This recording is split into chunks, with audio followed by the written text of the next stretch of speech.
Hi hello friends, welcome to Harsha YouTube channel. నేను హర్ష.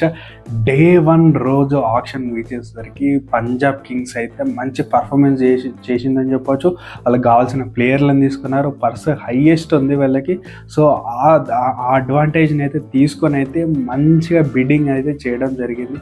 వాళ్ళ players చూస్తే కనుక చాలా మంచిగా అనిపించింది. అండ్ వాళ్ళ ఒక మైండ్ సెట్ తోటి రావడం జరిగింది. ఏంటంటే ఎవరైతే ప్లేయర్స్ వస్తారో మనకు కావాల్సి ఉంటాయి కానీ ఖచ్చితంగా వాళ్ళు 1-2 ఆప్షన్స్ పెట్టుకున్నారు, వీళ్ళు కాకపోతే వీళ్ళు అని. సో అదే విధంగా వెళ్ళడం జరిగింది. ఫస్ట్ వచ్చిన వాళ్ళకి ప్రిఫరెన్స్ అయితే ఇవ్వడం జరిగింది. సేమ్ ఆ విధంగానే శ్రేయస్ అయ్యర్కి అయితే లక్ ఉందని చెప్పొచ్చు.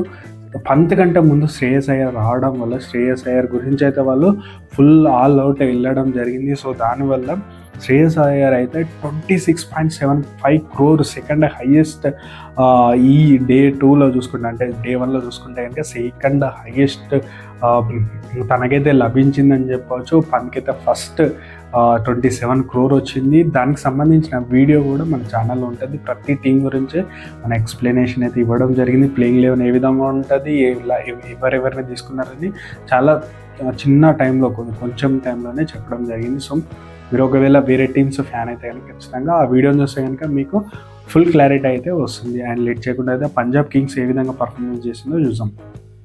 చూస్తే కనుక శ్రేయస్ అయ్యర్ని వాళ్ళైతే తీసుకోవడం జరిగింది. మంచి బై అని చెప్పొచ్చు. వాళ్ళు కొద్దిగా ఎక్కువనే వెళ్ళారని చెప్పొచ్చు. But captain material and also కేకేఆర్ను గెలిపించాడు లాస్ట్ టైం కాబట్టి మంచి పాజిటివ్ ఇంటెంట్ ఉంటుంది. అండ్ క్లియర్ మైండ్తో రావడం వల్ల శ్రేయస్ అయ్యర్కి వెళ్ళడం జరిగింది. Already Ricky Ponting and Shreyas కలిసి ఆడిన సిచ్యువేషన్స్ ఉన్నాయి. డీసీ కోచ్గా ఉన్నప్పుడు శ్రేయస్ అయ్యర్ కెప్టెన్ ఉన్నాడు కాబట్టి నో వరీస్, మంచిగా లీడ్ అయితే చేయడం జరుగుతుంది. అండ్ సిచ్యువేషన్ చూసుకుంటే కనుక పంజాబ్ కింగ్స్ మంచి పర్ఫార్మెన్స్ అయితే చేసిందని చెప్పొచ్చు.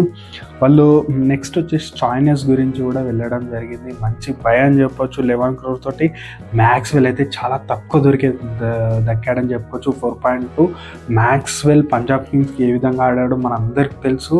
మళ్ళీ ఒకసారి పంజాబ్ కింగ్స్కు వెళ్ళిన తర్వాత క్లిక్ అయితే మాత్రం ఆపోజిట్ టీమ్స్ ఆపలేవు. పంజాబ్ కింగ్స్ మంచి పర్ఫార్మెన్స్ చేసినప్పుడు మ్యాక్స్వెల్ అయితే వాళ్ళైతే ఫైనల్ కూడా వెళ్ళడం జరిగింది. సో మళ్ళీ అలాంటి సీజన్ అవుతుందని అయితే నేనైతే అనుకుంటున్నాను. అండ్ వాళ్ళైతే హర్ప్రీత్ బ్రార్ని తీసుకున్నారు. వాళ్ళకి ఏది కమ్యూనిటీ ఉందో వాళ్ళకైతే మంచి రెస్పెక్ట్ ఇస్తారు వాళ్ళ. అండ్ ఆల్సో వాళ్ళని టీంలో ఉంచుకోవడానికి వాళ్ళ ఫ్రాంచైజీ నేమ్ ఏదైతే ఉందో దాన్ని కాపాడుకునే విధంగా అయితే వాళ్ళైతే ప్రయత్నిస్తుంటారు. అదైతే చాలా మంచి డిసిజన్ చెప్పొచ్చు. సో వాళ్ళైతే చాహల్ని అయితే ఎక్కువ రేటింగ్ ఉన్నారని చెప్పుకోవచ్చు. 18 crore. హర్షదీప్ అయితే స్టార్టింగ్లోనే ఫస్ట్ నేమ్ అయితే రావడం జరిగింది. వాళ్ళైతే ఆ టీం యూజ్ చేసి తీసుకోవడం జరిగింది. సన్ రైజ్ కూడా పోటీ పడిందని చెప్పొచ్చు. అండ్ ఆల్సో నేహాల్ వడేరాని కూడా తీసుకోవడం జరిగింది. మిడిల్ ఆర్డర్లో మంచి సాలిడిటీ ఇచ్చే ప్లేయర్ 4.2 crore దొరకడం అనేది చాలా అదృష్టం అని చెప్పొచ్చు పంజాబ్ కింగ్స్. అండ్ విజయ్ అని దొరకడం జరిగింది. విష్ణు వినోద్ కూడా జరగడం జరిగింది. అండ్ యష్ ఠాకూర్ కూడా. వీళ్ళైతే మంచి బైస్ అని చెప్పొచ్చు. చూస్తే కనుక పర్ఫార్మెన్స్ చూస్తే కనుక పంజాబ్ కింగ్స్ డే 1 అయితే మంచిగానే పర్ఫార్మెన్స్ చేసింది. ఇంకా కొన్ని ఫీల్డ్స్ ఉన్నాయి, వాటి గురించి వెళ్ళడం జరిగింది. ఓపెనర్ వీళ్ళకి రిక్వైర్మెంట్ ఉంది. And also middle order, lower ఆర్డర్లో కొంత ఫాస్ట్ బౌలర్ని తీసుకుంటే కనుక మంచి బౌలింగ్ అండ్ బ్యాటింగ్ అటాక్ అయితే మనకైతే పంజాబ్ కింగ్స్ అయితే అవబోతుంది. నా వీడియో ఇక్కడ వరకు చూస్తే ఖచ్చితంగా ఎంతో ఇంతో నచ్చినట్టు ఉంది. ఖచ్చితంగా లైక్, షేర్, సబ్స్క్రైబ్ అయితే చేసుకోండి. డే 2లో పూర్తి వీడియో అయితే వస్తుంది. Thank you.